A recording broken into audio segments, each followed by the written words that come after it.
Bila sibuk dengan dunia, tak ada akhirat. Salah tak sibuk dengan dunia? Tak salah.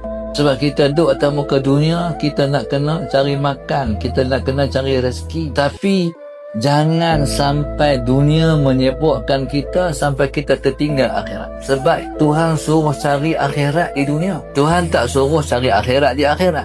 Tuhan suruh cari akhirat di dunia. Maka sebab itu Allah sebut wabtaghi fima ataka Allahu ad-daral akhirah wa la tansa nasibaka minad dunya. Allah kata wabtaghi, carilah.